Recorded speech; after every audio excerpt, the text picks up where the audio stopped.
अस्सलाम वालेकुम, मैं हूं शाहजेब खानजादा। सुप्रीम कोर्ट से एक अहम और बड़ा फैसला सामने आ गया है। सुप्रीम कोर्ट ने फुल कोर्ट बनाने की तमाम दरख्वास्तें मुस्तरद कर दी हैं और वाज़ेह कर दिया है कि डिप्टी स्पीकर पंजाब असेंबली की रूलिंग के खिलाफ कल सुबह 11:30 बजे समाअत होगी और यही 3 रुकनी बेंच केस की समाअत करेगा। अदालत ने मुख्तसर फैसला जारी कर दिया है, जबकि तफसीली फैसला और वजूहात बाद में जारी की जाएंगी। आज सुबह से इस केस के हवाले से सियासी गहमा गहमी जारी थी। हुकूमत इत्तेहाद का मुत्तफ़िका मुतालबा था कि इस मुकदमे की समाअत के लिए फुल कोर्ट तश्कील दिया जाए। सुप्रीम कोर्ट के सारे जजेस इस केस को सुने। सियासी जमातों के अलावा अहम वकला बार्स और माहिरीन कानून की तरफ से भी मुतालबा किया गया था कि इस मामले पर फुल कोर्ट बनाया जाए। इस हवाले से बार के नुमाइंदे भी अदालत के सामने पेश हुए और दलाइल भी दिए। तकरीबन 8 घंटे तक आज ये समाअत जारी रहे और इस दौरान 2 दफ़ा अदालती कार्रवाई के दौरान वक्फा भी हुआ और अब से कुछ देर पहले सुप्रीम कोर्ट ने फुल कोर्ट बनाने से मुतालिक फैसला सुना दिया है। नून लीग पहले ही ऐलान कर चुकी थी कि अगर फुल कोर्ट ना बनाया गया तो अदालती कार्रवाई का बॉयकॉट करेंगे। वफाकी वज़ीर दाखिला राना सनाउल्लाह ने कहा कि अगर फुल कोर्ट नहीं बना तो हमजा शहबाज इस केस की समाअत का बॉयकॉट कर देंगे।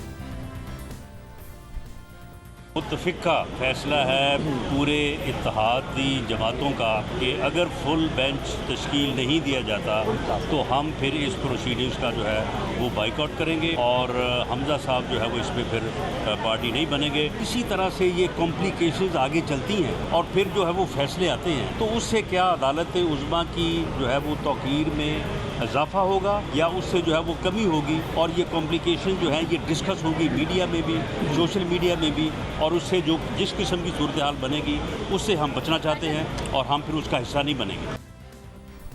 और अदालत ने इस्तदा मुस्तरद कर दी है। यही 3 रुकनी बेंच अब समाअत करेगा तो क्या फैसला होगा, इस हवाले से थोड़ी देर में पीडीएम जमातों की प्रेस कॉन्फ्रेंस मुतवक्के है। जियो न्यूज़ के ज़राए के मुताबिक इस वक्त हुकूमती इत्तेहाद और पीडीएम में शामिल जमातों के कायदीन का इजलास जारी है, जिसमें वज़ीर आज़म शहबाज शरीफ, मौलाना फजल रहमान, बिलावल भुट्टो ज़रदारी, MQM, काफ लीग और दीगर जमातों के कायदीन शरीक हैं। अब से थोड़ी देर बाद प्रेस कॉन्फ्रेंस होगी जिसमें ऐलान किया जाएगा कि लाएअमल क्या है। जबकि कुछ देर पहले मरियम नवाज ने ट्वीट किया कि जब फैसले आइन, कानून और इंसाफ के मुताबिक ना हो तो फुल कोर्ट से खतरा रहता है, क्योंकि ईमानदार जजेस के शामिल होने से फैसले की खामियां मंजर आम पर आ जाती हैं और लोग जान जाते हैं कि फैसला आइन और कानून नहीं, ज़ाती पसंद और नापसंद की बुनियाद पर किया गया है। मगर अब कुछ भी कर लें, लोग तो जान गए। मरियम नवाज ने मजीद लिखा कि मुझे कम अज़ कम यकीन था कि फुल कोर्ट नहीं बनेगा और इंसाफ नहीं मिलेगा और यही मैं कौम को बताना चाहती थी। इसके अलावा मरियम नवाज ने एक और ट्वीट में लिखा कि फुल कोर्ट ना बनाने की एक ही वजह है, खौफ, अपने ही किए हुए फैसलों का तजाद सामने आने का खौफ।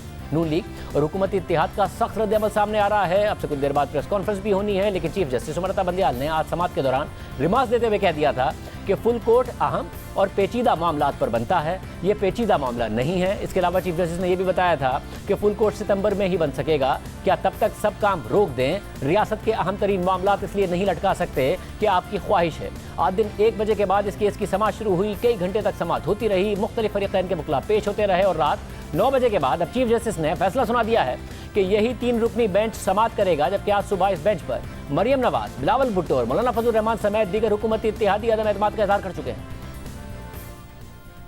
हमारे इंसाफ का निज़ाम ये है कि जब कोई पिटिशन आती है तो लोगों को पहले से पता होता है कि बेंच कौन सा बनेगा, और जब बेंच बनता है तो लोगों को पता होता है पहले से कि फैसला क्या होगा। पार्टी का हेड देखकर और पार्टी को देखकर आइन की तशरीह बदल जाती है, पार्टी हेड की डेफिनेशन बदल जाती है, अपने ही किए हुए फैसले बदल जाते हैं जो अभी चंद दिन पहले किए। देखें, तराजू तो ठीक कर लें, तराजू ठीक होगा तो पाकिस्तान अपने आप ठीक हो जाएगा। बाकी की सुप्रीम कोर्ट में इतने ज्यादा जजेस हैं, फाजिल जजेस हैं, इंसाफ करने वाले जजेस हैं, अच्छी रेपुटेशन के मालिक जजेस हैं, उनको क्यों उसमें शामिल नहीं किया जाता? 1 या 2 जजेस जो हमेशा से एंटी PMLN रहे हैं, एंटी गवर्नमेंट रहे हैं, बार बार एस्टैब्लिश हुए हैं, उन्हीं को उस बेंच में बिठा दिया जाता है। तो जिस तरह मैच फिक्सिंग एक जुर्म है, इस तरह बेंच फिक्सिंग भी एक जुर्म है। इस पे भी सो मोटो होना चाहिए। नो इफ्स नो बट्स, हमें फुल कोर्ट बेंच इसलिए चाहिए ताकि पाकिस्तान का आइन को, पाकिस्तान के इदारे को, पाकिस्तान का अदलिया को वो तहफ़्फ़ुज़ रहे। अगर वो एक मनपसंद का चंद अफराद का बेंच बनेगा, पूरा अपोजिशन को बैन करेंगे, पूरा मीडिया को बैन करेंगे और ख़ुद बैठ के अपने फैसले सुनाएंगे, तो उससे मेरे ख्याल में फिर से ये तासुर आएगा कि हमारे इदारे न्यूट्रल नहीं, किसी के सहूलतकार बन के काम कर रहे हैं। इस बेंच से हमें कोई इंसाफ की तवक्को नजर नहीं आ रही। हम अदालत से फैसले का हक नहीं छीन रहे। हम जरूर ये कहते हैं कि फुल कोर्ट वो केस को सुने। ये बेंच तो पहले अपने किए हुए फैसलों को या तो उनको रद्द करेगी, उसमें तजाद होगा, उसमें तसादुम होगा, या उसी तरह का फैसला करेगी। अब जब फैसला आ गया है तो जो पीडीएम क़यादत है वो सर जोड़कर बैठी है, थोड़ी देर में प्रेस कॉन्फ्रेंस करेगी, वो भी आपको दिखाएंगे। फिर हुकूमती रहनुमाओं से सवाल भी करेंगे। हमारे साथ इस वक्त मौजूद हैं हामिद मीर साहब जो आज अदालत में भी मौजूद थे, मुनीफ फारूक साहब जो अपना माहिराना तज्जिया भी सारे हवाले से देते रहे। आप दोनों का बहुत शुक्रिया। हामिद मीर साहब, फैसला आ गया, अब बहुत मुश्किल है कि ये इससे यू टर्न लें कि जी हम तो ठीक है इसी बेंच के सामने पेश हो जाते, नहीं होते, फैसला खिलाफ आ जाता है। ये सियासत कहाँ जा रही है? हम इलेक्शन की तरफ जा रहे हैं, पंजाब भी निकल गया, अगर खैबर पख्तूनख्वा भी निकल गया, और क्या परवेज इलाही से असेंबलियां तुड़वाने का फैसला कर सकते हैं इमरान खान मुमकिन तौर पर? देखिए, इमरान खान साहब कोशिश तो करेंगे कि परवेज इलाही साहब से कहें कि आप पंजाब असेंबली तोड़ें, क्योंकि अगर वो पंजाब असेंबली तोड़ देंगे और साथ में खैबर पख्तूनख्वा असेंबली भी टूट जाएगी तो इलेक्शन के लिए प्रेशर तो आएगा फेडरल गवर्नमेंट पे। लेकिन फर्ज करें कि अगर वो पंजाब असेंबली नहीं तोड़वाते और वो फेडरल गवर्नमेंट पे प्रेशर डालते हैं कि भाई आप असेंबली तोड़ दें और कौमी असेंबली का इलेक्शन करवा लें, तो मेरा ख्याल है कि ऐसी सूरत में भी काफ़ी मुश्किलात पेश आएंगी, क्योंकि ये तमाम हुक्मरान इत्तेहाद की लीडरशिप जो इस वक्त भी मीटिंग में बैठी हुई है, सुबह भी इन्होंने प्रेस कॉन्फ्रेंस की, इससे पहले भी इनकी 2-3 मीटिंग्स हो चुकी हैं, ये ऑलरेडी डिसाइड कर चुके हैं कि इन्होंने अभी तक तो जो इन्होंने फैसला किया हुआ है वो यही है कि इन्होंने ये इस असेंबली से इसकी मुद्दत पूरी करवानी है, और ये बबांगे दोहल कह चुके हैं कि इलेक्शन अगले साल अगस्त में ही होगा, क्योंकि अगस्त में ये असेंबली अपनी मुद्दत पूरी करेगी। लेकिन इस दौरान आप देख रहे हैं कि राइट से लेफ्ट से कुछ खबरें आती हैं सॉफ्ट इंटरवेंशन के बारे में, और हमें बताया जाता है जी कि पाकिस्तान के जो इदारे हैं वो तो आइन के अंदर है कि अपना काम करना चाह रहे हैं, लेकिन अगर फेडरल गवर्नमेंट उनको कह दे या कोर्ट उनको कह दे तो शायद वो फिर इसके बारे में, इस सिलसिले में अपना किरदार अदा कर सकते हैं। तो मैंने ये पहले भी बात की थी, मैं दोबारा ये बात कर रहा हूँ कि ये जो पाकिस्तान के जो रियासती इदारे हैं और ख़ास तौर पर जो अफवाज पाकिस्तान है, आप देखें कि इस वक्त जो पाकिस्तान के हालात हैं, तो किसी भी सूरत में हमें अपनी फ़ौज को सियासत में मुलव्वस नहीं करना चाहिए। आज भी जो जनरल कमर जावेद बाजवा की सदारत में कोर कमांडर्स की मीटिंग हुई है, तो उसमें जो एलानिया सामने आया है तो वो तो उसमें सिक्योरिटी सिचुएशन पे उन्होंने गौर किया है, और साथ में जो इस वक्त बारिशों की और सैलाब की वजह से जो सूरत हाल है, इसमें जो आर्मी के जो ट्रूप्स हैं वो जो रेस्क्यू ऑपरेशंस कर रहे हैं, तो उन सरगर्मियों का जायजा लिया गया है। तो इस सूरत हाल में आप अगर फौज को इन्वॉल्व करें, फौजी क़यादत को इन्वॉल्व करें कि हाँ जी आप आगे बैठ जाएं, सियासतदानों के साथ बैठें आप, और आप सॉफ्ट इंटरवेंशन के जरिए कोई रास्ता निकालने की कोशिश करें, मेरा ख्याल है कि ये एक बहुत ही एक तो गैर आईनी तरीका है, और दूसरा इससे इदारों ने जो एक पोजीशन ली हुई है कि हम न्यूट्रल हैं, तो ये उस पोजीशन को मजरू करेगा और एक तासुर पैदा होगा कि क्योंकि इमरान खान साहब जो हैं वो बार बार ये कह रहे थे कि आपको न्यूट्रल नहीं रहना चाहिए, ये हक और बातिल की लड़ाई है, आपको किरदार अदा करना चाहिए, आप इलेक्शन करवाएं, आप फौरी तौर पर पाकिस्तान में इलेक्शन करवाएं। तो ऐसा लगेगा, ऐसा कहा जाएगा, ऐसा लिखा जाएगा कि जनाब ये पाकिस्तान के जो रियासती इदारे जिनको इमरान खान न्यूट्रल्स कह के तानाजनी करते थे और उन पे तनकीद कर रहे थे, तो ये उन्होंने सरेंडर कर दिया इमरान खान के सामने। और जो इस वक्त हुकूमत में शामिल जमातें हैं उनके बारे में ये तासुर होगा कि इन्होंने इमरान खान के सामने सरेंडर कर दिया। तो ये एक बहुत ही नाखुशगवार सूरत हाल होगी, और मेरा ख्याल है कि अब आज आपने देख लिया कि हुक्मरान इत्तेहाद जो है उसने आज जुडिशरी के बारे में जो प्रेस कॉन्फ्रेंस की है, तो उन्होंने भी आगाज कर दिया अब इदारों पे तनकीद करने का, उसकी ठोस वजूहात उन्होंने बता दी आपको। मरियम नवाज साहब ने अपनी प्रेस कॉन्फ्रेंस में कहा कि जब 25 मई को इमरान खान साहब ने इस्लामाबाद की तरफ लॉन्ग मार्च का ऐलान किया तो सुप्रीम कोर्ट ने उनको रोका था कि आपने रेड जोन में नहीं आना, आप जो परेड ग्राउंड है वहां जाके जलसा करें। लेकिन इमरान खान साहब जो है उन्होंने ऐलान किया कि मैं तो डी चौक में जाऊंगा, लेकिन चीफ जस्टिस साहब ने कहा कि शायद उनको हमारा जो फैसला है उसकी खबर नहीं मिली, तो उसके बाद उनके खिलाफ तो कोई कार्रवाई नहीं हुई। और इसी तरह बहुत से और भी मामलात हैं जो आज बड़े ज़ेरे बहस रहे हैं कि जो पिछले साल चेयरमैन सेनेट का इलेक्शन हुआ था, उस चेयरमैन सेनेट के इलेक्शन में जो उस वक्त स्पीकर की कुर्सी पे बैठे हुए थे, चेयरमैन की कुर्सी पे बैठे हुए थे मुजफ्फर शाह साहब, उन्होंने यूसुफ रजा गिलानी साहब के 7 वोट कैंसिल कर दिए थे। उस पे इन्होंने एक सुप्रीम कोर्ट में पिटीशन की हुई है, उसकी भी हियरिंग नहीं हो रही। तो ये जो हुक्मरान इत्तेहाद है वो कल अगर बायकॉट कर देता है सुप्रीम कोर्ट की प्रोसीडिंग्स का, तो उसके बाद वो ये बातें बहुत खुल के करेंगे। तो मेरा नहीं ख्याल कि इससे इस सूरत हाल में कोई ऐसी सिचुएशन पैदा होगी कि पाकिस्तान इलेक्शन की तरफ जाएगा। मुझे नहीं लगता कि अगर परवेज इलाही साहब चीफ मिनिस्टर बन भी जाते हैं और फिर इमरान खान साहब उनको कहते हैं कि आप असेंबली तोड़ें, तो एक बड़ी मुश्किल सूरत हाल है। फिलहाल मुझे नहीं लगता। देखें, ये हुक्मरान इत्तेहाद जो है ना, ये अब कोशिश करेगा कि अक्टूबर नवंबर गुजारे और अगर इलेक्शन होना है तो उसके बाद ही हो। बस ये जो नवंबर है यही इस मुल्क के लिए मुसलसल मसला बना होता है। मगर मुनीर फारूक साहब, मुझे ये बताइएगा कि अब इस सिचुएशन में अगर ये बॉयकॉट का फैसला बरकरार रखते हैं, क्योंकि यहाँ से तो यूटर्न मुश्किल लगता है, ये सिचुएशन आगे कैसे अनफोल्ड होगी? मुल्क की सबसे बड़ी अदलिया और ज़ाहिर चीफ जस्टिस उस 3 रुकनी बेंच का हिस्सा हैं जिन पर इन्होंने आज अदम एतमाद का इजहार किया है। बेंच भी चीफ जस्टिस बनाते हैं, तो ज़ाहिर चीफ जस्टिस पर अदम एतमाद का इजहार किया है। ये सिचुएशन फिर आगे बढ़ेगी कैसे? परवेज इलाही साहब बन भी जाएं वज़ीर आला, कोई स्टेबिलिटी नज़र आती है? शाहजेब साहब, देखिए, इस बात को हम सारा दिन एनालाइज करते रहे हैं और मेरा नहीं ख्याल कि हम में से किसी ने इसे ओवर एनालाइज किया है। बड़े वैलिड सवाल थे जो कि मेरे और आपके हामिद मीर साहब के जहन में हैं। अब सवाल ये है कि मुल्क की सबसे बड़ी अदालत और उनके चीफ जस्टिस वो एक बेंच कॉन्स्टिट्यूट करते हैं, वो बेंच समाअत कर रहा है। उस बेंच के बारे में इम्प्रेशन ये आ गया है कि वो कोई हम ख्याल बेंच है जो कि सारा दिन तमाम हुकूमती इत्तेहाद उन्हें कहता रहा। अब अगर कल ये बॉयकॉट करते हैं और उस समाअत का हिस्सा नहीं बनते, तो जाहिर बात है दुनिया का काम तो नहीं रुकेगा। चीफ जस्टिस साहब घंटा इंतजार कर लेंगे, 2 घंटे कर लेंगे, फिर फैसला कोई ना कोई तो उन्होंने देना है। Even if there is no argument from the other side, तो फैसला तो उन्होंने फिर भी दे देना है। लेकिन सवाल ये है कि मुल्क की सबसे बड़ी अदालत और सबसे बड़े अदालत के सबसे बड़े जज यानी कि चीफ जस्टिस साहब की अदालत का कोई बॉयकॉट करे और ये इंप्रेशन लेकर निकले वहाँ से, या इंप्रेशन बन जाए कि इस बेंच से इंसाफ नहीं मिल रहा या इंसाफ की तवक्को नहीं है, और इस बेंच के हवाले से अब से नहीं, ये कोई पहला मौका नहीं है। पहले भी आप खुद भी जानते हैं कि सोशल मीडिया के ऊपर ओवरऑल जो इंप्रेशन है, कभी कोई मामला आ जाता है तो कहा जाता है जी बेंच कौन सा बनेगा। अगर बेंच बन गया तो जहन में सवाल आता है जी कि फिर फैसला क्या आएगा। तो एक तासुर बन गया है, ये एक धब्बा होगा पाकिस्तान की अदालती तारीख के ऊपर। अब हाँ, अगर आगे हम चलें, होगा कुछ नहीं। परवेज इलाही साहब इसके नतीजे में अगर कल जो मुतवक्का मामलात सामने नज़र आ रहे हैं और जिससे एक नुक्ते पर अब सारी तफसील आ गई है सुप्रीम कोर्ट की, तो वो यही होगा कि रूलिंग कलअदम करार दे दी जाएगी और परवेज इलाही साहब 186 वोटों के साथ वज़ीर आला पंजाब बन जाएंगे।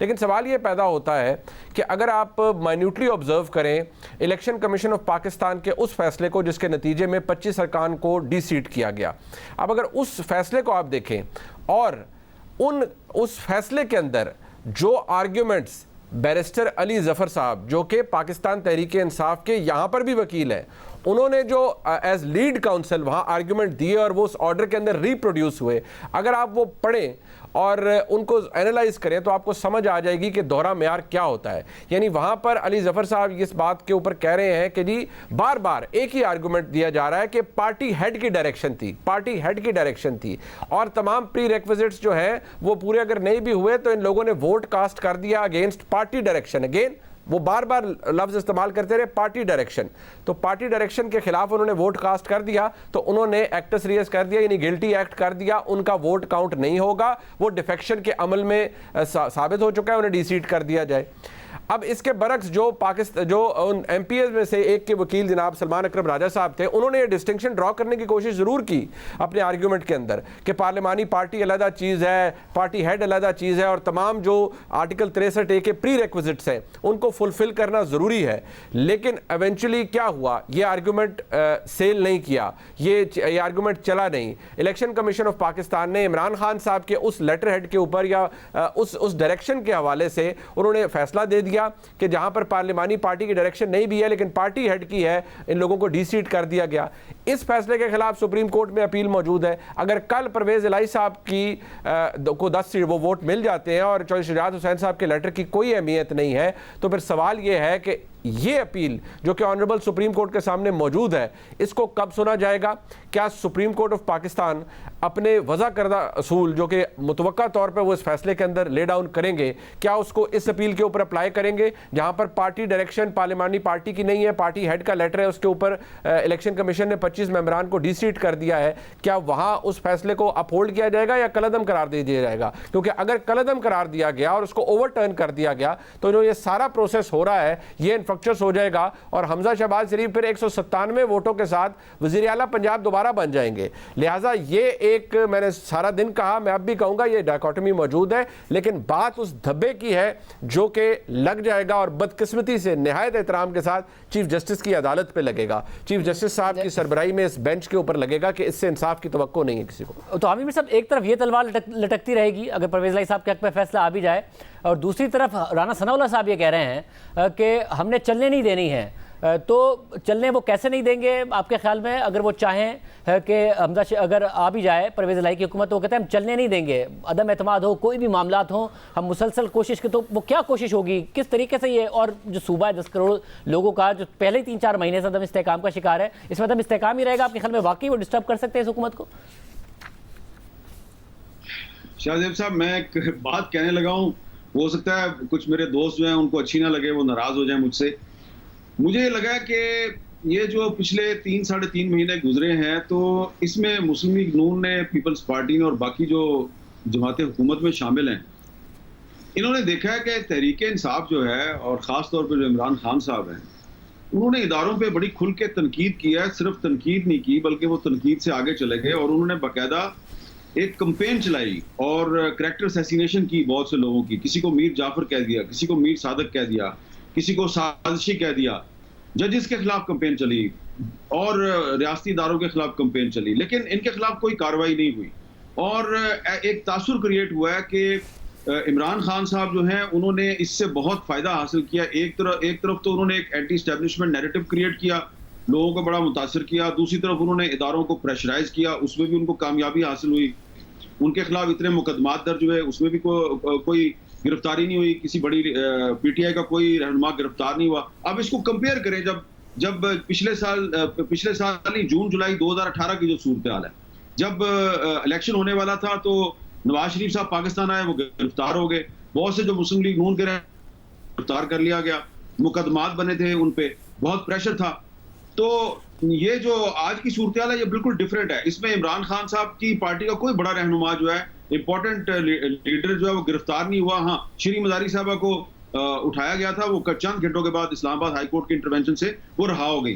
तो ये मुस्लिम लीग नून और बाकी जो जमातें हैं जो उस वक्त हुकूमत में शामिल हैं, इन्होंने ये रियलाइज किया कि हम तो हुकूमत चलाने के लिए जो है वो मामलात को ठंडा करने की कोशिश कर रहे हैं, और हम तो जुडिशरी जो है उसके साथ ताउन करने की कोशिश कर रहे हैं, उनके साथ चलने की कोशिश कर रहे हैं। लेकिन इमरान खान साहब जो है वो प्रेशर टैक्टिक्स इस्तेमाल करके तो सियासी फायदा हासिल कर रहे हैं। और जो बाई इलेक्शन हुआ 17 जुलाई को, उसके रिजल्ट ने भी इनके जो खदशात हैं उनको मज़ीद, मेरा ख्याल है कि इन्होंने जो सीखा है पिछले 3 महीने में, मुस्लिम लीग नून ने और पीपल्स पार्टी ने जो इमरान खान से सीखा है, अब वो उससे सीख के वो उसी के खिलाफ इस्तेमाल करने की कोशिश करेंगे। जिस तरह पंजाब असम्बली में हंगामा रही हुई थी जब हमजा शहबाज साहब का पहला इलेक्शन हुआ था, आपको याद होगा उस वक्त क्या हंगामा हुआ था, और एक दूसरे पे किस तरह कुर्सियां फेंकी गई, पुलिस अंदर आ गई और हंगामा हुआ। तो अगर राना सनाउल्लाह साहब कह रहे हैं कि हम भी इनको नहीं चलने देंगे, जो इन्होंने किया हम इनके साथ करेंगे, तो यही कुछ है। यानी कि मुस्लिम लीग नून जो है वो पंजाब असम्बली में परवेज़ इलाही की हुकूमत को नहीं चलने देगी, और यहाँ पे इस्लामाबाद में ये प्रॉब्लम करेंगे। मुल्क पहले अदम इस्तेहकाम का शिकार है। 2 बड़ी अहम बातें आज मरियम नवाज ने और की हैं, ज़रा आवाम को और आप लोगों को दिखा दूं, फिर उस पर सवाल करता हूँ। एक तो उन्होंने कहा कि हुकूमत, ये जो लूली लंगड़ी हुकूमत है, अपनी हुकूमत को वो कह रही थी आज बाहर आ जाए, मगर क्यों नहीं आते, ये ज़रा सुनिए। इस हुकूमत को मैं कुछ नहीं समझती, इस किस्म की लूली लंगड़ी हुकूमत को। मेरा बस चले तो मैं आज इस हुकूमत से बाहर निकल जाऊं, लेकिन ये कोई ऐसी चीज नहीं जिसको ट्रे में रख के किसी को पेश कर दे क्योंकि किसी ने गुंडागर्दी शुरू की हुई है। ये नहीं हो सकता। अगर लड़ाई है तो लड़ाई हमें बेहतर लड़नी आती है। लड़ाई है तो लड़ाई हमें बेहतर लड़नी नजर आती है, मगर साथ में उन्होंने अंपायर के हवाले से और अभी तक इमरान खान के लिए सपोर्ट होने के हवाले से एक बात की, जरा देखिए। ये इतना अंपायर्स के साथ मिल के खेलता रहा कि जब से अंपायर्स हटे तब से धड़ाम से मुंह के बल जमीन पर गिरे। और अभी भी जो इसके हमायती कहीं कहीं बैठे हुए वो सब इसका काम करके दे रही है, अभी भी सपोर्ट के बगैर नहीं है। मैं उन तफसील में जाना नहीं चाहती क्योंकि बात बहुत लंबी हो जाएगी, सारे महाज में इकट्ठे खोलना नहीं चाहती।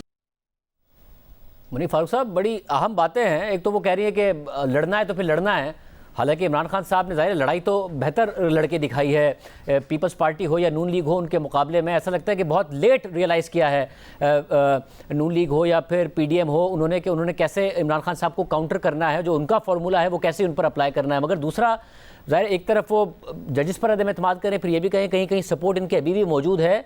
एग्जैक्टली क्या एक एंटी स्टैब्लिशमेंट बयानिया बनाने की कोशिश कर रही है मरियम नवाज साहिबा, या वाकयातन कुछ ऐसे हकाइक हैं जो खुल के बता भी नहीं रही हैं मगर इशारा भी कर रही हैं? देखिए, अगर वो खुल के बता दें तो मेरे ख्याल में काफ़ी दफ़ा हामिद मीर साहब ने कहा है कि ये खुल के बात नहीं करते। अगर खुल के बता दें तो शायद फिर इनके लिए हुकूमत चलानी तो मुश्किल हो जाएगी, लेकिन शायद इनका जो मरा हुआ बयानिया है वो ज़िंदा हो जाए।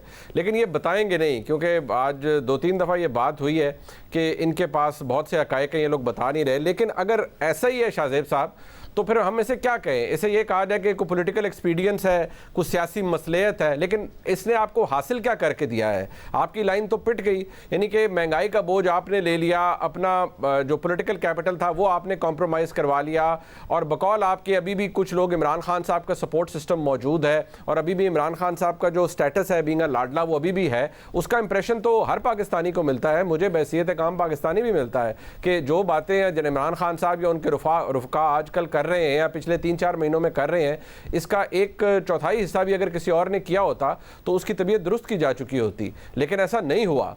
तो उसकी वजह यही है कि अभी भी हौला हाथ है उनके हवाले से। लेकिन चले ठीक है, वो उनका इख्तियार है, वो करते रहें, और जिन्होंने उनको डील करना है वही करेंगे।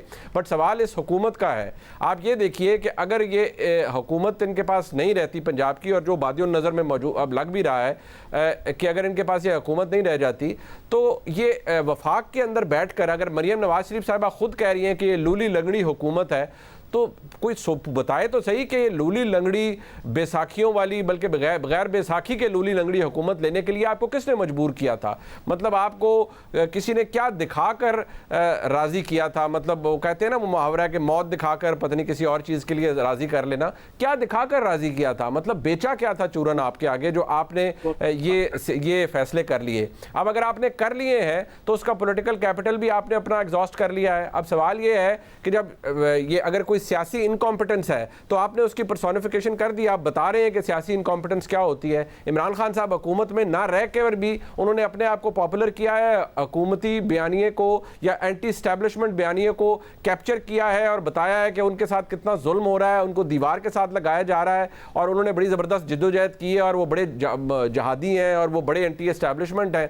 और आज ये जो पूरी पीडीएम है ये कह रही है खलवत में कहती है कि नहीं हमारे साथ बड़ा हाथ हो गया, देखिए हमारे साथ क्या हो रहा है, अभी भी इमरान खान को सपोर्ट है, अभी भी ये हो रहा है, अभी भी वो हो रहा है। और आज भी इमरान खान साहब के लोग कहते हैं इनके हैंडलर्स, इनके कॉन्स्पिरेटर्स, मतलब उनको खुली छूट है, और ये अभी तक ज़बान दबा कर बैठे हुए हैं, इसलिए कि जी हम अगर बात लंबी बात करेंगे तो फिर वो दूर तक चली जाएगी। भाई अब आपके पास रह क्या गया करने के लिए? पंजाब हुकूमत चलेगी तो क्या वफाक में मतलब जो रेडियस है उसका, मतलब ऑन ईच साइड 15-15, 20-20 किलोमीटर का, उसके बाद उसके अंदर बैठ के क्या करेंगे? सारे तालियां बजाया करेंगे। उसके बाद तो आपकी हुकूमत होगी नहीं। पाकिस्तान पीपल्स पार्टी की सिंध हुकूमत का आपको क्या फ़ायदा है? पीपल्स पार्टी को ज़रूर फ़ायदा हो सकता है, लेकिन मुस्लिम लीग नून को क्या फ़ायदा है? अब अगर आपने खुद को मजीद स्क्वीज करना है तो कीजिए। कि जो नवंबर का मामला है, और नवंबर पता नहीं कैसा महीना है हमारे मुल्क की तारीख के अंदर कि उसकी बड़ी अहमियत हो जाती है, और हर दफ़ा नवंबर पे सुई आके अटक जाती है। अगर ये सिलसिला ऐसे ही चलता रहा तो चलाइए,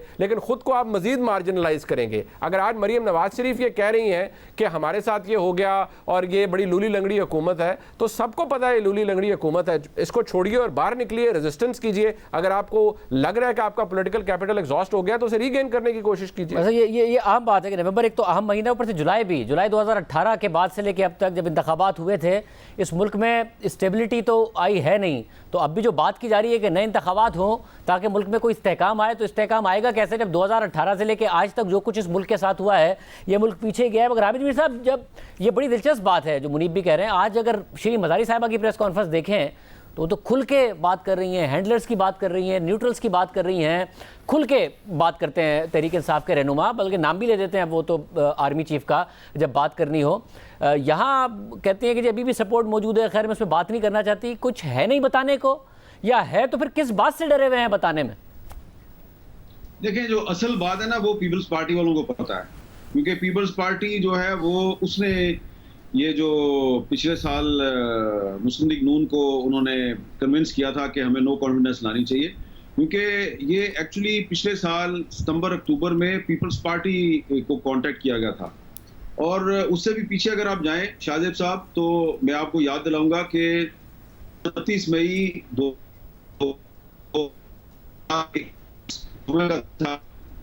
उस दिन आपके शो में मैंने बात की थी और आपको बताया था कि आसिफ जरदारी साहब को कहा जा रहा है कि आप पाकिस्तान से बाहर चले जाएं, उसी तरीके से चले जाएं जिस तरह के मेडिकल ग्राउंड्स पे नवाज शरीफ साहब चले गए हैं। तो आसिफ जरदारी साहब ने बाहर जाने से इनकार कर दिया है। कहानी वहां से शुरू हुई थी और ये बात पीपल्स पार्टी को किसने कन्वे की थी, पीपल्स पार्टी ने आज तक ये नहीं बताया। 1-to-1 मीटिंग हुई थी पीपल्स पार्टी की लीडरशिप के साथ, पाकिस्तान से बाहर मीटिंग हुई थी। उसके फिर कुछ महीनों के बाद बैक चैनल से पीटीआई और पीपल्स पार्टी के दरमियान कुछ राब्ते जो हैं वो इस्टेब्लिश किए गए, कुछ कॉन्टैक्ट्स इस्टेब्लिश हुए और पीपल्स पार्टी को ये कहा गया कि आप अगर पीटीआई के साथ ताउन करें तो हम दोनों मिलके मुस्लिम लीग नून जो है इसकी वाट लगा देते।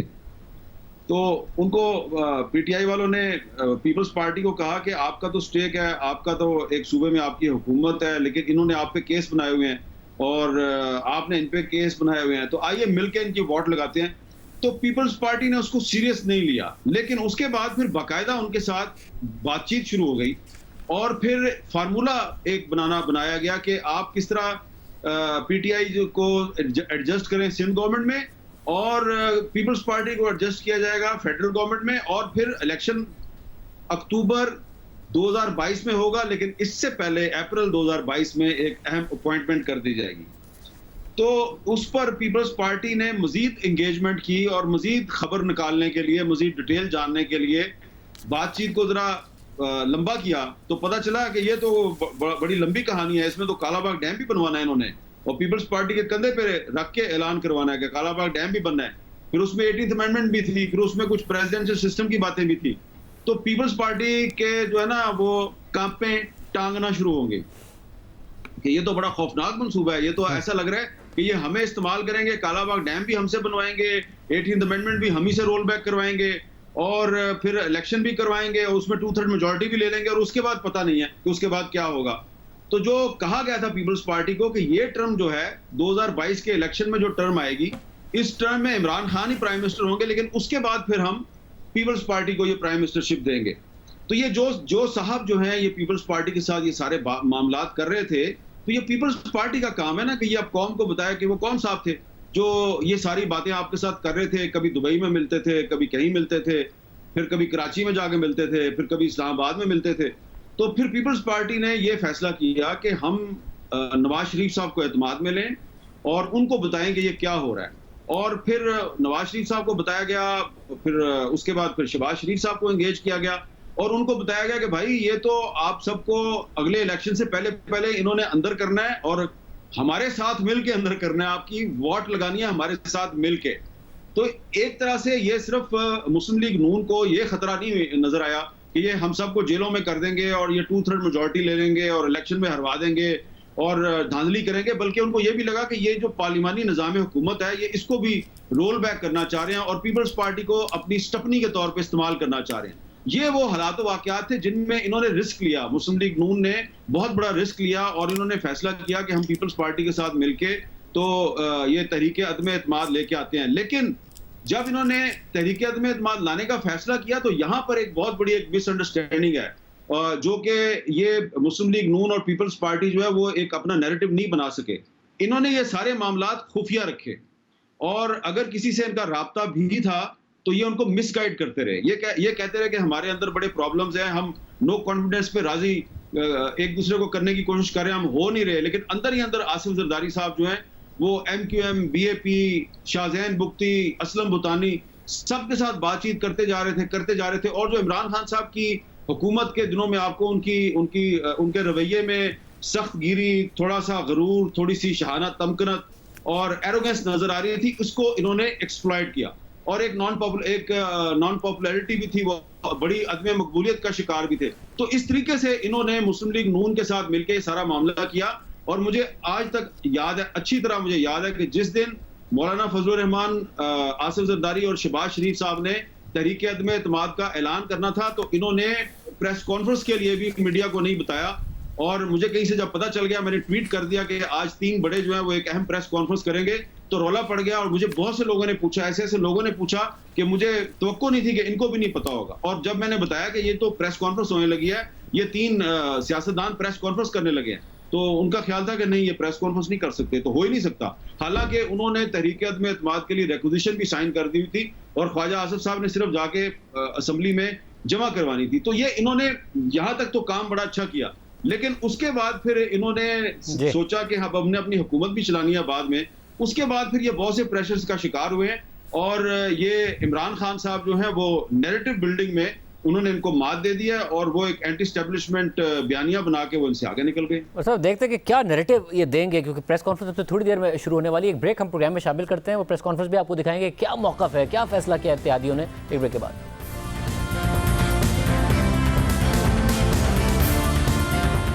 वज़ीर आला पंजाब के इंतखाब से मुताल्लिक डिप्टी स्पीकर पंजाब असेंबली की रूलिंग पर आज दोपहर 1 बजे के बाद सुप्रीम कोर्ट में समाअत शुरू हुई।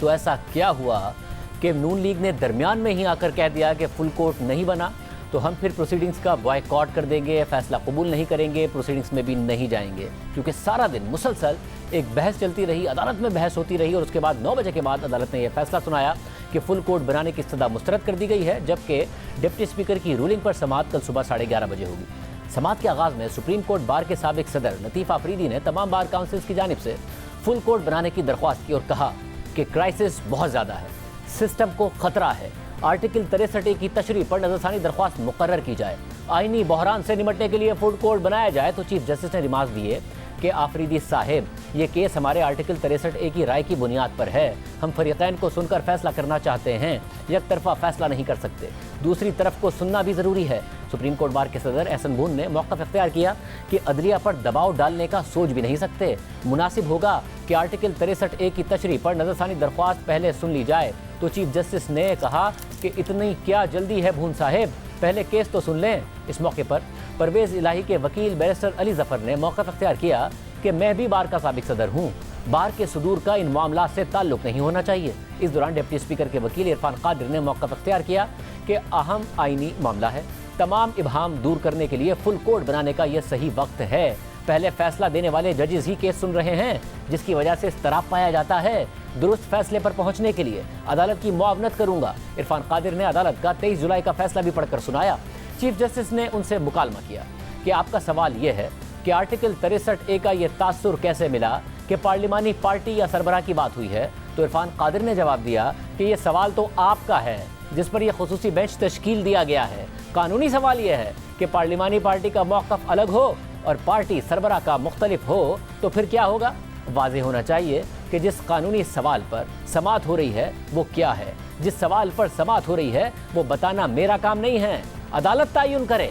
मामला शायद पार्लिमानी पार्टी और पार्टी सरबराह के इख्तियारात का है। इस मौके पर चीफ जस्टिस ने जब ये कहा कि पार्टी सरबराह और पार्लिमानी पार्टी दोनों का आर्टिकल 63A में जिक्र मौजूद है, तो इरफान कादिर बोले कि मैं बहुत ज़्यादा कन्फ्यूजन का शिकार हूँ कि यह सवाल क्या है, बिल्कुल समझ नहीं आ रही कि क्या सवाल है। तो जस्टिस एजाजुल हसन ने उनसे मुकालमा किया कि आप अदालत को सुन तो लें। इरफान कादिर ने कहा कि हम आराम से इस मामले को समझ सकते हैं। तो जस्टिस एजाजुल हसन ने रिमार्क दिए कि आप पहले सुने तो हम क्या कह रहे हैं। चीफ जस्टिस ने इरफान कादिर से कहा कि मुझे लगता है कि आपको सुनने में मुश्किल पेश आ रही है, अगली बार अदालत की बात काटी तो आप वापस अपनी कुर्सी पर होंगे। तो इरफान कादिर ने जवाब दिया कि आप जितना भी डांट लें मैं बुरा नहीं मनाऊंगा। आइन का आर्टिकल 14 शख्सी वक़ार और जज के वक़ार की बात करता है, जज को हक है कि वो वकील को डांटे। जस्टिस एजाजुल हसन ने रिमार्क दिए कि आपसे एहतराम से बात कर रहे हैं। आप आर्टिकल 63A को हमारे साथ पढ़ें, हम किसी को डांट नहीं रहे, मोहतरम कहकर मुखातिब कर रहे हैं। तो इरफान कादिर ने मजीद कहा कि आप मोहतरम कहेंगे तो मैं इससे भी ज़्यादा मोहतरम कहूँगा। अदालत जो भी सवाल करेगी उसका जवाब दूंगा। आप नाराज़ हो गए थे, मैं अदालत को नाराज़ करने नहीं आया। इस मौके पर चीफ जस्टिस ने रिमार्क दिए कि हम नाराज़ नहीं हैं, आप दलाइल दें। जस्टिस एजाजुल एहसन ने सवाल किया कि क्या डिक्लेरेशन और पार्लिमानी पार्टी को हिदायत एक ही शख्स दे सकता है? अदालती फैसले में कोई बहम नहीं है। इरफान कादिर ने मौका इख्तियार किया कि आइन में सियासी जमात के हुकूक हैं। जस्टिस मुनीब अख्तर ने इरफान कादिर से कहा कि डिप्टी स्पीकर ने कहा कि सुप्रीम कोर्ट के फैसले के मुताबिक पार्टी सरबराह डायरेक्शन देता है। डिप्टी स्पीकर ने सुप्रीम कोर्ट के फैसले का हवाला देकर रूलिंग दी। जो नुक्ता आप उठाना चाह रहे हैं वो हम समझ चुके हैं, मुनासिब होगा अब किसी और वकील को मौका दें। दौरान समात हमजा शहबाज के वकील ने मौक़िफ़ दिया कि JUIF पार्टी सरबराह के नाम पर है। मौलाना फजलुर रहमान पार्लिमानी पार्टी का हिस्सा नहीं है। अवाम में जवाबदेह पार्टी सरबराह होता है, पार्लिमानी पार्टी नहीं होती है। तो चीफ जस्टिस उमर अता बंदियाल ने रिमार्क दिए कि सदारती रेफरेंस की समात में वाज़ेह हो गया था कि पार्टी सरबराह की डिक्टेटरशिप खत्म होना ज़रूरी है। एक सीनियर पार्लिमानी लीडर ने सदारती रेफरेंस के दौरान पार्टियों में आमरीत की शिकायत की थी। सियासी जमातों के सरबराहान को अपने अराकीन को सुनना होगा। बैरून मुल्क बैठे सियासी लीडर पार्लिमानी अराकीन को हिदायत दिया करते थे। आईनी तरमीम के जरिए पार्लिमानी पार्टी को मजबूत किया गया। पार्लिमानी पार्टी की भी अपनी मंशा होती है। पार्लिमानी मामलात में पार्लिमानी पार्टी का बाइख्तियार होना ज़रूरी है। पार्टी सरबराह की आमरीत बरकरार रहने से मरूसी सियासत का रास्ता बंद नहीं होगा। जस्टिस एजाजुल एहसन ने रिमार्क दिए कि डिप्टी स्पीकर ने हमारे ही फैसले पर इन्हिसार करके वोट मुस्तरद कर दिए। आप अगर डिप्टी स्पीकर की रूलिंग का दिफा कर रहे हैं तो आपने आर्टिकल 63A का फैसला तस्लीम कर लिया है। डिप्टी स्पीकर ने सुप्रीम कोर्ट के आर्टिकल 63A के फैसले को कबूल करके ही इस पर इन्हिसार किया। बस अब ये तयन होना है कि डिप्टी स्पीकर ने सुप्रीम कोर्ट के फैसले को सही से समझा है या नहीं समझा है। जस्टिस एजाजुल एहसन ने सवाल किया कि काफ लीग के अराकीन ने किसकी हिदायत के खिलाफ वोट दिया था। अवाम जिसे मुंतखब करके असेंबली में भेजती है उन अराकीन के पास ही मैंडेट होता है। बरतानिया में तमाम इख्तियारात पार्लिमानी पार्टी के होते हैं। बरतानिया में पार्लिमान के अंदर पार्टी सरबराह का कोई किरदार नहीं होता। जैसे मुनीब अख्तर ने सवाल किया कि क्या वोटिंग से पहले चौधरी शुजात का ख़त ऐवान में पढ़ा गया था, तो मंसूर ऐवान ने जवाब दिया कि इस हवाले से मेरे पास मालूमात नहीं है। फिर जस्टिस मुनीब अख्तर ने रिमार्क दिए कि रिकॉर्ड के मुताबिक यह ख़त डिप्टी स्पीकर की रूलिंग का हिस्सा था। चीफ जस्टिस ने सवाल किया कि क्या डिप्टी स्पीकर को चौधरी शुजात का ख़त इजलास के दौरान मौसूल हुआ था, तो हमजा शहबाज के वकील मंसूर ऐवान ने जवाब दिया कि मीडिया पर तो रिपोर्ट हो चुका था कि चौधरी शुजात ने डिप्टी स्पीकर को ख़त इजलास से पहले भेजा था। इस मौके पर वज़ीर क़ानून आज़म नज़ीर तारड़ ने हमजा शहबाज के वकील की मुआवनत करते हुए ये कहा कि तमाम पार्टी अराकीन को चौधरी शुजात का ख़त इजलास से पहले मिल गया था। तो चीफ जस्टिस ने उन्हें रोकते हुए कहा कि मंसूर ऐवान बहुत बेहतरीन दलाइल दे रहे हैं। जैसे मुनीब अख्तर ने रिमार्क दिए कि आप वज़ीर आला पंजाब के वकील हैं, वफाकी वज़ीर क़ानून से कैसे हिदायत ले सकते हैं। चीफ जस्टिस ने मंसूर ऐवान से कहा कि सवालात से परेशान ना हो, दलाइल जारी रखें। फिर दलाइल जारी रखते हुए हमजा शहबाज के वकील ने मजीद कहा कि वज़ीर आला पंजाब के पहले इंतखाब में तहरीक इंसाफ के MPS को इमरान खान ने हिदायत दी थी। इलेक्शन कमीशन ने इमरान खान की हिदायत पर इन अराकीन को मुनहरिफ करार दिया। मंसूर ऐवान ने इमरान खान की अपने MPS को दी गई हिदायत भी अदालत में पेश कर दी। तो जस्टिस एजाजुल एहसन ने उनसे कहा कि पंजाब असम्बली के मुनहरिफ अराकीन का केस मुख्तलिफ था। यहाँ तमाम 10 अराकीन ने एक ही उम्मीदवार को वोट दिया है। काफ लीग के किसी रुकन ने शिकायत नहीं की कि पार्लिमानी पार्टी के इजलास में कुछ और हिदायत दी गई थी। इलेक्शन कमीशन में PTI के मुनहरिफ अराकीन का मौक़िफ़ था कि उन्हें पार्टी की हिदायत ही नहीं मिली थी। मौजूदा केस में अराकीन कहते हैं कि पार्लिमानी पार्टी ने परवेज़ इलाही को वोट देने का फैसला किया था। काफ लीग की पार्लिमानी पार्टी के इजलास और हिदायत पर कोई तनाज़ा नहीं है। किसी फरीक ने काफ लीग के इजलास को मुतनाज़ नहीं कहा। क्या पार्टी सरबराह पार्लिमानी पार्टी के इजलास का फैसला तब्दील कर सकता है? तो हमजा शहबाज के वकील ने दलील दी कि इलेक्शन कमीशन ने करार दिया कि मुनहरिफ अराकीन ने पार्टी पॉलिसी के खिलाफ वोट दिया। तो जस्टिस एजाजुल एहसन ने रिमार्क दिए कि पार्टी पॉलिसी का मतलब पार्लिमानी पार्टी की हिदायत है। हमजा शहबाज के वकील ने कहा कि यह दुरुस्त है कि पार्टी पॉलिसी ही पार्लिमानी पार्टी की हिदायत होती हैं। तो जस्टिस एजाजुल एहसन ने उन्हें रोकते हुए कहा कि होल्ड ऑन, बात पूरी होने दें, इतनी जल्दी क्या है। इस मौके पर हमजा शहबाज के वकील मंसूर ऐवान ने दलाइल मुकम्मल करते हुए नुक्ता उठाया कि अदालत ने मुनहरिफ अराकीन की अपीलें मंजूर कर ली तो क्या होगा। इससे यह होगा कि 25 निकाले गए वोट दोबारा शामिल करना पड़ेंगे। इसलिए इस्तदा है कि इस नुक्ते से मुताल्लिक मुकदमात को यकजा करके सुना जाए। इस दौरान काफ लीग के सरबराह चौधरी शुजात हुसैन के वकील सलाउद्दीन अहमद ने दलाइल शुरू किए। तो चीफ जस्टिस ने उनसे कहा कि फुल कोर्ट की हद तक दलाइल दें, आपको अभी केस में फरीक नहीं बनाया गया। इस पर सलाहुद्दीन अहमद ने मौक़िफ़ अख्तियार किया कि जमात भी मेरी है और ख़त भी मेरा है, यही चाहता हूँ कि फुल कोर्ट तश्कील दिया जाए। इसके बाद चौधरी परवेज इलाही के वकील बैरिस्टर अली जफर ने रोस्ट्रम पर आकर डिप्टी स्पीकर की रूलिंग पढ़कर सुनाई तो चीफ जस्टिस ने इस्तफसार किया कि अगर यह ख्याल किया जाए कि डिप्टी स्पीकर ने गलती की तो सही क्या होगा। जस्टिस एजाजुल हसन ने रिमार्क्स दिए कि डिप्टी स्पीकर ने मुख्तसर रूलिंग में इलेक्शन कमीशन के फैसले का हवाला नहीं दिया। डिप्टी स्पीकर ने रूलिंग से मुतालिक तफसीली वजूहात में इलेक्शन कमीशन के फैसले का हवाला दिया तो अली जफर ने दलील दी कि डिप्टी स्पीकर ने आर्टिकल 63A पर भी इन्हिसार किया है।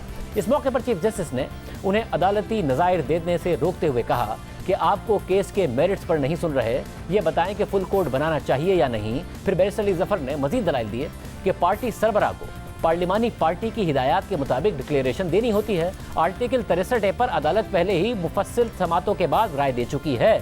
पार्लिमानी पार्टी की हिदायत तस्लीम करना ही जमहूरियत है। पार्टी इजलास में मुख्तलिफ राय देने वाला भी फैसले का पाबंद होता है। इसी जमात के सरबराह की आमरीत की आइन में कोई गुंजाइश नहीं है। आर्टिकल 63 है और उसकी अदालती तशरी बिल्कुल वाज़े और गैर मुबहम है। अदालत पर मुकम्मल एतमाद होना चाहिए। फुल कोर्ट तश्कील देना चीफ जस्टिस की सवाबदीद है। अली जफर ने मजीद कहा कि क्या तमाम अदालती काम रोक कर फुल कोर्ट एक ही मुकदमा सुने। गुज़िश्ता 25 साल में फुल कोर्ट सिर्फ 3 या 4 केसेस में बना है। गुज़िश्ता बरसों में फुल कोर्ट तश्कील देने की इस्तदा 15 मुकदमात में मुस्तरद हो चुकी है। परवेज इलाही के वकील अली जफर ने दलाइल जारी रखते हुए कहा कि मैं इलेक्शन कमीशन में मुनहरिफ अराकीन के केस में वकील था। इलेक्शन कमीशन ने करार दिया कि पार्टी पॉलिसी ज़बान ज़द आम थी।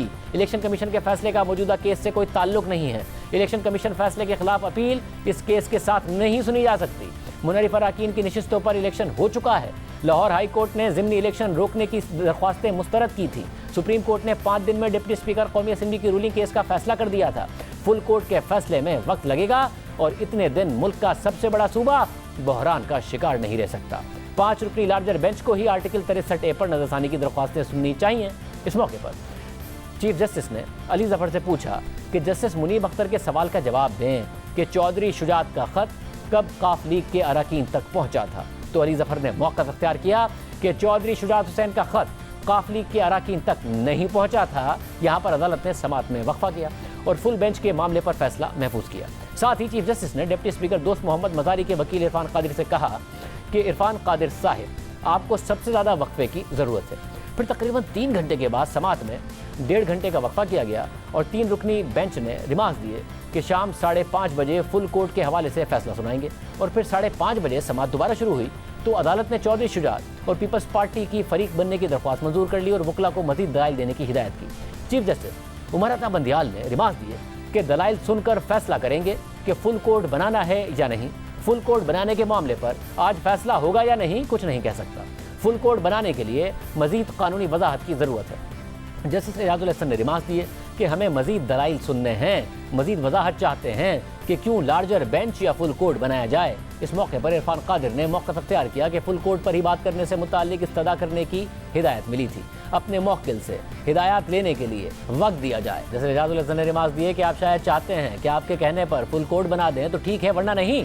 मेरिट पर दलाइल सुनकर फैसला करेंगे कि फुल कोर्ट बनाना है या नहीं। तो वजीर कानून आज़म नज़ीर तारड़ ने कहा कि इस बात पर वजाहत पहले से है कि फुल कोर्ट बनना चाहिए।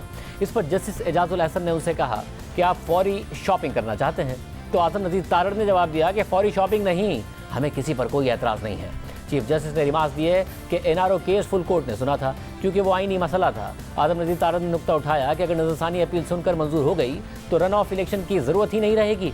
इस मौके पर चीफ जस्टिस ने रिमार्क्स दिए कि हमने वज़ीर आज़म को 5 जजों के फैसले से घर भी भेजा है, तब आपने मिठाइयाँ बांटी और आज आप दूसरी तरफ जाकर खड़े हो गए हैं। अगर ये मामला हद से तजावुज़ हुआ तो फुल कोर्ट बना देंगे। डिप्टी स्पीकर के वकील इरफान कादिर ने कहा कि मेरे दलाइल फुल कोर्ट की तश्कील पर हैं, अगर आप नहीं सुनना चाहते तो मैं दलाइल नहीं दूंगा।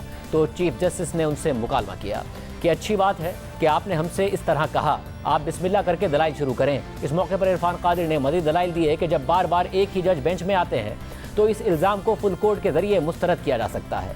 ये बात सोशल मीडिया और ज़बान ज़द आम है। जस्टिस एजाजुल हसन की मुझसे नाराज़गी उस दिन भी महसूस हुई और आज भी महसूस हुई, काश ना होती।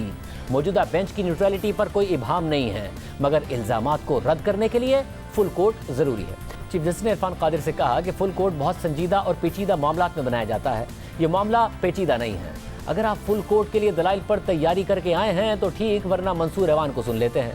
चीफ जस्टिस ने मजीद कहा कि हमारे मुल्क में गवर्नेंस का बहुत बड़ा मसला है। हमने वफाक के मामले पर खुद नोटिस लेकर दिन और शाम में सुनकर फैसला किया। वफाक के मामले पर हमारी राय थी कि डिप्टी स्पीकर ने आर्टिकल 95 की खिलाफ वर्जी की और केस को लंबा नहीं लेकिन छोटा किया जा सकता है। तो इरफान कादिर ने जवाब दिया कि मैंने कभी इतने लंबे दलाइल नहीं दिए। चीफ जस्टिस ने मजीद रिमार्क दिए कि मौजूदा केस में हमने खुद नोटिस नहीं लिया। केस में एक ही सवाल है कि पार्टी सरबराह हिदायत दे सकता है या नहीं। आप इस सवाल का जवाब दे चुके हैं कि पार्टी सरबराह हिदायत दे सकता है। इरफान कादिर ने अपने दलाइल में मजीद कहा कि अदालती फैसले की रोशनी में ही वज़ीर आला का दोबारा इलेक्शन हुआ। अगर मुनर्रिफ अराकीन के वोट मुस्तरद करने का फैसला बदल गया तो दोबारा पोलिंग की जरूरत ही नहीं होगी। केस की बुनियादी अदालती फैसला है जिसकी नज़रसानी की अपील पर फैसला पहले ज़रूरी है। अदालत की बात दुरुस्त थी कि सियासी लोग आपस में फैसले करें तो मुल्क के हालात मुख्तलिफ हो सकते हैं। अगर अदलिया मुत्तफिक हो जाए तो भी काफ़ी मसाइल हल हो सकते हैं। सुप्रीम कोर्ट के आर्टिकल 63 के फैसले में तजाद है। ऐसा लगता है कि अदालत दबाव में है। ये ना समझिएगा कि मैं सुप्रीम कोर्ट की बेतौकीरी कर रहा हूँ। मेरे लिए भी ये अदालत उतनी ही मोहतरम है जितनी आपके लिए है। हमने आना है और चले जाना है, लेकिन इदारे बरकरार रहेंगे। आप सियासतदानों के बारे में कहते हैं कि उनमें इख्तलाफ से मुल्क में हंगामा हो रहा है। अगर जजेस खुद भी यकजा होकर फुल कोर्ट बना लें तो मसला हल हो सकता है। इरफान कादिर ने मजीद कहा, दूसरी पार्टी जिसको वज़ीर आला लाना चाहती है वो उसको डाकू कहते थे। चौधरी शुजात हुसैन पाकिस्तान के बड़े सियासतदान हैं। वो अपना मौक़िफ़ अदालत के सामने रखना चाहते हैं। किसी ने इनहराफ किया है तो फैसला इलेक्शन कमीशन ने करना है। खुदारा इस केस में जल्दी ना करें। आपने कहा था सियासतदान इकट्ठे नहीं होते। अगर जजेस हम आहंग नहीं होंगे तो भी मुल्क में इस्तेहकाम नहीं आएगा। यहाँ पर डिप्टी स्पीकर दोस्त मोहम्मद मज़ारी के वकील इरफान कादिर के दलाइल मुकम्मल हो गए थे और फिर काफ लीग के सरबराह चौधरी शुजात हुसैन के वकील सलाउद्दीन अहमद ने दलाइल शुरू किए।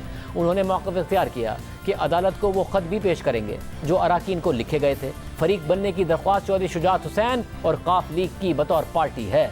तो जस्टिस एजाजुल एहसन ने उनसे कहा कि आप केस के हक़ाइक़ पर जा रहे हैं। अदालत ने कानूनी नुक्ते का तयन करना है। बैरिस्टर सलाहुद्दीन ने नुक्ता उठाया कि ख़त कब लिखे गए और कब मिले। अदालत ने पहली समाअत पर ये सवाल पूछे थे। तो जस्टिस एजाजुल एहसन ने उनसे कहा कि अदालत ने सिर्फ समझने के लिए सवाल पूछा था। स्पीकर ने फैसला ख़त मिलने के वक्त पर नहीं बल्कि अदालती हुक्म की रोशनी में दिया। जस्टिस मुनीब अख्तर ने रिमार्क दिए कि पार्लिमानी पार्टी में तमाम अराकीन की अहमियत है। पार्लिमानी पार्टी में पार्टी सरबराह की आमरीत नहीं होनी चाहिए। पार्लिमानी पार्टी की मुशावरत से फैसले होते हैं। तो बैरिस्टर सलाहुद्दीन ने यह मौक़िफ़ इख्तियार किया कि पार्टी सरबराह कोई और है और अराकीन कहते हैं कि हमारे कायद कोई और हैं, तो ये फैसला सरबराह के बगैर नहीं हो सकता। असल फैसला पार्टी सरबराह का ही होता है, चाहे कायद कोई भी हो। किसी जमात का एक सेनेटर हो तो वो किस पार्लिमानी पार्टी से हिदायत लेगा? फुल कोर्ट की बसीरत से फ़ायदा उठाना चाहिए। जस्टिस मुनीब अख्तर ने सवाल किया कि क्या फुल कोर्ट 8 जजेस भी बैठकर फैसला कर सकते हैं या नहीं? आप 8 जजेस के फैसले का हवाला दे रहे हैं तो 9 जजेस भी समाअत कर सकते हैं। चीफ जस्टिस उमर बंदियाल ने रिमार्क दिए कि मुल्क में जारी सियासी तफरीक अफसोसनाक है। हम चाहते हैं कि आइन और जमहूरियत चलती रहे। मुल्क अप्रैल से अब तक मुसलसल बहरान का शिकार है। नहीं चाहते कि मुल्क में ये अख्तलाफात की सूरत यूं ही चलती रहे। चीफ जस्टिस उमर बंदियाल ने रिमार्क दिए कि तवक्को नहीं थी कि असेंबली बहाल होने के बाद नई अपोजिशन वॉकआउट कर देगी। अदालत ने नेकनियती से फैसला किया था। अप्रैल से हर गुजरते दिन के साथ बहरान बढ़ता ही जा रहा है। आप शायद चाहते हैं कि यह बहरान मजीद तवील हो जाए। फुल कोर्ट सितंबर में ही बन सकेगा। क्या तब तक सब काम रोक दें? रियासत के अहम तरीन मामलात इसलिए लटका नहीं सकते कि आपकी ख्वाहिश है। आइनी और अवामी मुफाद के मुकदमात को लटकाना नहीं चाहिए। हर शहरी की तरह मईशत की सूरत हाल से हम भी परेशान हैं। मईशत का ये हाल अदालत की वजह से है या आदम इस्तेहकाम की वजह से है? चीफ जस्टिस ने मजीद कहा कि आज ज़्यादा वोट लेने वाला बाहर और 179 वोट लेने वाला वज़ीर आला है। हमजा शहबाज को वज़ीर आला बरकरार रखने के लिए ठोस बुनियाद दरकार है। रियासत के काम चलते रहने चाहिए। अदालत के फैसले पर इंतखाबात हुए और पुरअमन तरीक़े से हुए। हमें ये ढूंढ कर दे दें कि कहाँ लिखा है कि पार्टी सरबराह गैर मुंतखब भी हो तो उसकी बात मानना होती है। इस मौके पर चौधरी शुजात के वकील बैरिस्टर सलाहुद्दीन ने मौक़िफ़ इख्तियार किया कि फाजिल बेंच रात के 7 बजे भी मौजूद है तो बाकी जजेस भी खुशी से अपनी जिम्मेदारी निभाएंगे। तो चीफ जस्टिस ने उनसे मुकालमा किया कि जजेस दस्तियाब नहीं हैं। तो बैरिस्टर सलाहुद्दीन बोले कि जो जजेस दस्तियाब हैं वो भी बैठ कर फैसला कर सकते हैं। चीफ जस्टिस ने कहा कि हम 3 जजेस के अलावा सिर्फ 2 मज़ीद जजेस शहर में हैं। तो बैरिस्टर सलाहुद्दीन ने तजवीज़ दी कि वीडियो लिंक के जरिए भी जजेस शरीक हो सकते हैं। चीफ जस्टिस ने रिमार्क दिए कि वीडियो लिंक शिकायत करने वालों की सहूलत के लिए है। वज़ीर आला के इंतखाब का जो नतीजा आया उसका एहतराम करना चाहिए। बैरिस्टर सलाहुद्दीन ने मौक़िफ़ इख्तियार किया कि अमेरिका में जजेस सियासी जमातें और हुकूमत तैनात करती हैं। शुक्र है पाकिस्तान में ऐसा निज़ाम नहीं है। काफ लीग के अराकीन को टिकट चौधरी शुजात हुसैन ने ही जारी किए थे। अदालत ने स्पीकर के वोट मुस्तरद करने के अख्तियार पर वाज़ेह फैसला दे रखा है। जस्टिस एजाजुल एहसन ने इस्तफसार किया कि अगर आपकी बात मान ली जाए तो क्या अराकीन असेंबली डमी हैं? तो चौधरी शुजात हुसैन के वकील ने जवाब दिया कि अगर जलसे में अराकीन को कहा जाए कि फलां को सपोर्ट करना है तो क्या ये पार्लिमानी पार्टी का इजलास तस्वुर होगा? जस्टिस एजाजुल एहसन ने रिमार्क दिए कि MPS को डमी के तौर पर डील करना अवाम की तौहीन है। इस नुक्ते पर चौधरी शुजात के वकील बैरिस्टर सलाहुद्दीन के दलाइल मुकम्मल हो गए थे और अदालत ने एक और वक्फा कर दिया था। फिर 9 बजे के बाद अदालत ने फैसला सुनाया और फुल कोर्ट बनाने की इस्तदा मुस्तरद कर दी। उसके बाद PDM मीडिया पर आई और उन्होंने अदालती कार्रवाई का हिस्सा बनने से बॉयकॉट का ऐलान कर दिया। इजाज़त दीजिए, अल्लाह हाफ़िज़।